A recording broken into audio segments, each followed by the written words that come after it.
Amestu espazio aske bat, txoko desberdinak, batetik bestera mugitzeko edo nahi den lekuan egoteko askatasun osoarekin.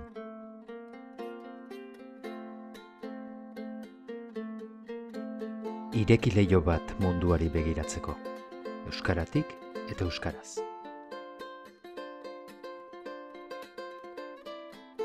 Irudikatu hezkuntza eredu propio bat, eta haren bitartez ikasi pentsatzen eta ikasten, komunikatzen, elkarrekin bizitzen, zeu izaten eta egiten eta ekiten. Abeiatu bidaia zoragarri bat jakintzara, eta elkarrekin, elkarrengandik eta elkarlanean ikasi.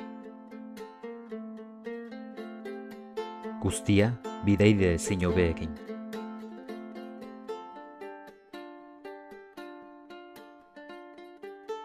Ireki begiak, ikastolan zaude. Ikastola, elkarrekin hezkuntza eraldatzen.